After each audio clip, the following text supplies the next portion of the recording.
La Provence verte est un territoire qui regroupe 39 communes, 100 000 habitants. Et la particularité de ce territoire, c'est qu'il est à moins d'une heure de 4 millions d'habitants.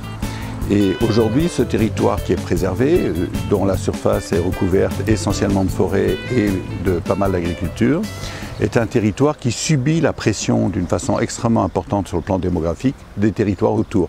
Et comment préserver la qualité de ce territoire tout en permettant d'une part le développement économique, deuxièmement le logement des gens dans des conditions acceptables et troisièmement le développement d'une agriculture parce qu'elle est porteur de valeur ajoutée à très long terme. On intègre les enjeux de développement durable dans notre SCOT sur, par exemple, la problématique du logement, c'est d'arrêter l'étalement urbain, c'est de reconstruire la ville sur la ville, c'est de densifier les endroits qui ont été déjà urbanisés.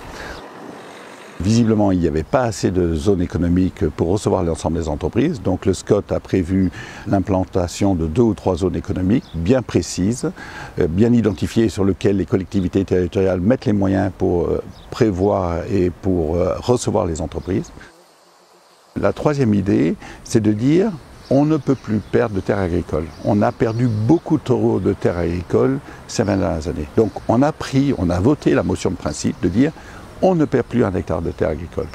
Maintenant, si pour des raisons d'intérêt général, du logement social, parce qu'il n'y a pas moyen de faire autrement pour installer un collège, une école, d'une manière collective, dans le cadre de l'intercommunalité, on va y réfléchir et on va faire en sorte que, quelque part en Provence verte, on reprenne 1 hectare ou 2 hectares, ou en fonction de critères qu'on a définis, de terres qui n'étaient plus des terres agricoles, des anciennes terres agricoles, on les remet en terres agricoles.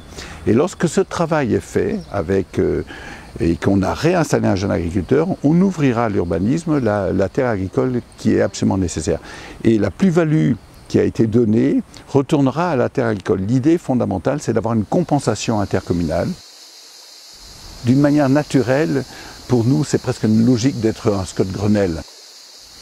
On a été choisi comme SCOT modèle et on a reçu un certain nombre d'aides du ministère de l'Aménagement de Territoire sur les problématiques de terres agricoles.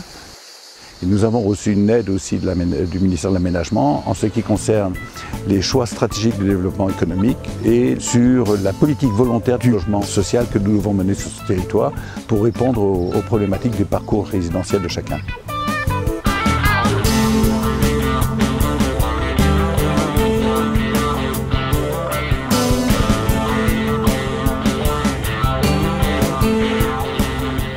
Le double défi du SCOT, c'est conserver le plus possible un cadre de vie auquel nous sommes tous très attachés. Et la deuxième exigence, favoriser le développement économique du secteur gapençais, puisque les jeunes aujourd'hui sont obligés d'aller travailler ailleurs. Ces deux visions, ces deux défis ne sont pas incompatibles, ne sont pas antinomiques, mais au contraire complémentaires l'un de l'autre. On joue sur le maintien de la qualité de vie pour favoriser l'attractivité du territoire.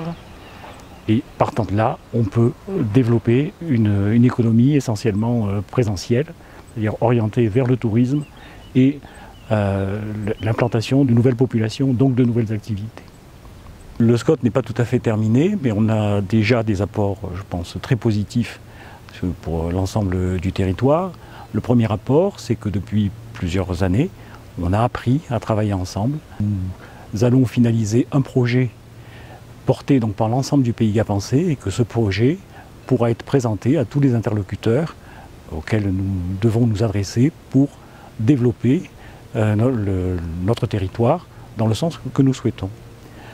Le troisième aspect qui viendra un peu plus tard, c'est qu'on va mettre à la disposition des communes, des collectivités, un certain nombre d'outils, en particulier donc, sur le thème, enfin c'est un exemple, sur le thème de la trame verte et bleue, et que ces outils leur permettront de travailler sur leurs documents d'urbanisme. L'État, à travers les deux DREAL, PACA et Rhône-Alpes, ont appuyé ce travail. On avait un réseau local d'expertise au niveau du SCOT-Gapensé, de l'Agence d'urbanisme de la région grenobloise, mais aussi du Conservatoire botanique national alpin et du Parc national des Écrins. Et on a donc travaillé avec l'appui financier de l'État à la mise en place d'une méthodologie. Et son principal outil, ça sera une carte de trame verte et bleue. Donc les corridors écologiques ont un code couleur, vert lorsqu'ils passent dans un terrain relativement lâche et lorsqu'ils sont encore assez larges. Donc là, les communes, au niveau de leurs documents d'urbanisme, seront amenées à essayer de pouvoir garder leur classement en zone naturelle ou agricole.